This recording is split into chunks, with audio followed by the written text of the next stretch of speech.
bạn trong chương trình Mẹo cắm hoa. Hôm nay gặp lại tất cả mọi người.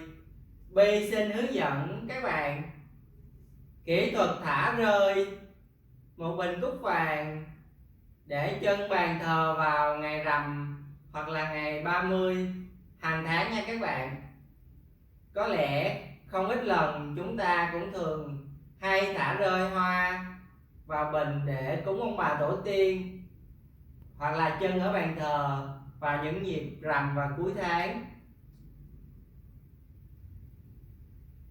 Nhưng hôm nay Bi sẽ cho mọi người thêm một ít lời khuyên để chúng ta có thể có một bình hoa trưng bàn thờ tươi lâu hơn và đẹp hơn bằng kỹ thuật thả rơi. Bi hy vọng mọi người chú ý theo dõi. Nguyên liệu hôm nay Bi chuẩn bị gồm có vàng Anh,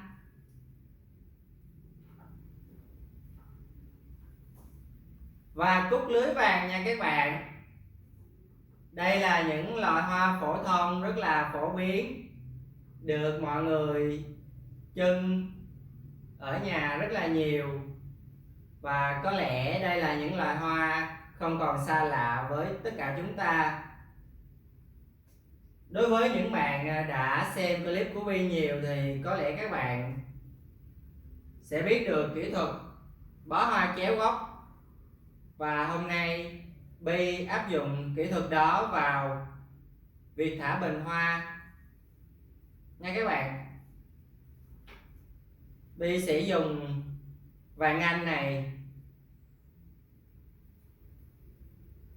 bó thành một cái khung nha các bạn.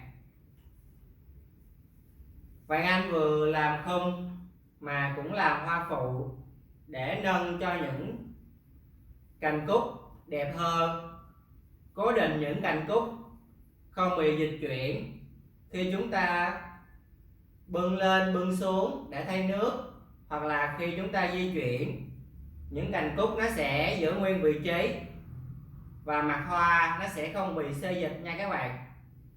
Đây các bạn chỉ cần bó chéo gốc và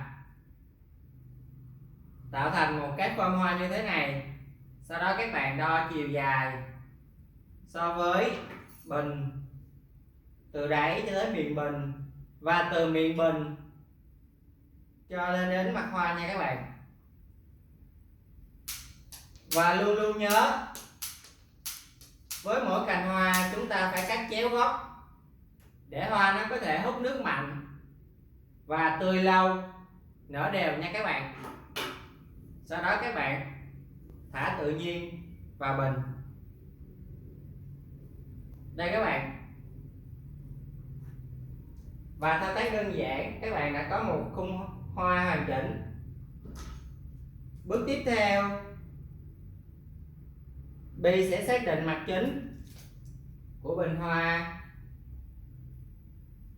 và các bạn tập trung một ít hoa về hướng mặt chính nha các bạn.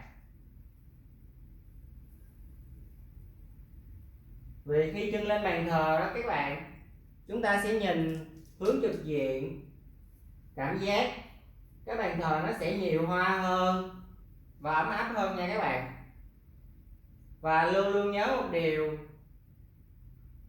những cành hoa thả rơi ở viền lúc nào nó cũng thấp hơn những cành ở giữa một xíu nha các bạn, để cái bình hoa nó có chiều sâu như thế này, và chúng ta có thể nhìn thấy những cái mặt hoa đều tất cả form bình như thế này nha các bạn.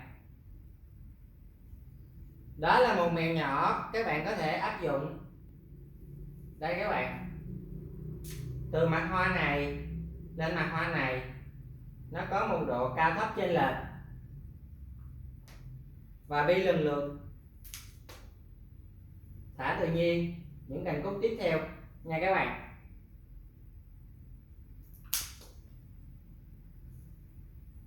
Hướng hoa quay đều tất cả các hướng.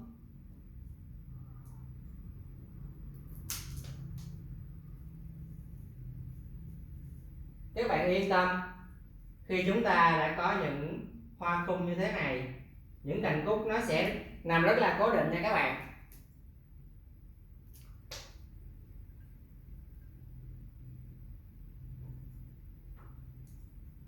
Nó sẽ không bị xê dịch.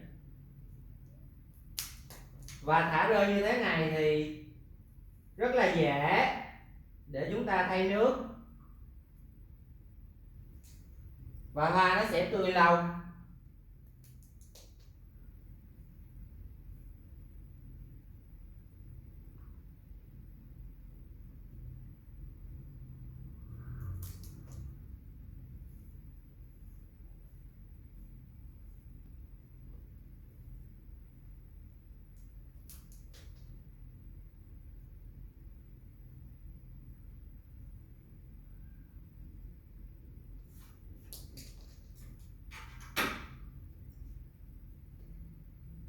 Xong rồi đó các bạn.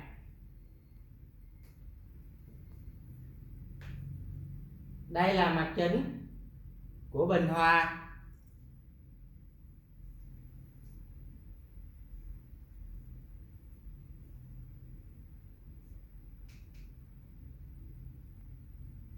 Rất là đơn giản đúng không các bạn? Có lẽ ai cũng có thể trưng cho mình một bình hoa như thế này trên bàn thờ hàng tháng, vào ngày rằm và cuối tháng. Bi hy vọng tất cả mọi người đều có thể trưng một bình hoa như thế này thành công, và biết thêm được một vài mẹo bổ ích để chúng ta có thể trưng hoa ở nhà được đẹp hơn và tươi hơn. Cảm ơn mọi người đã quan tâm theo dõi. Bi chân thành cảm ơn. Nếu mọi người thấy hay, xin mọi người cho Bi một like và đăng ký kênh để ủng hộ Bi có động lực ra các clip tiếp theo phục vụ tất cả mọi người. Bi xin chào và hẹn gặp lại tất cả các bạn.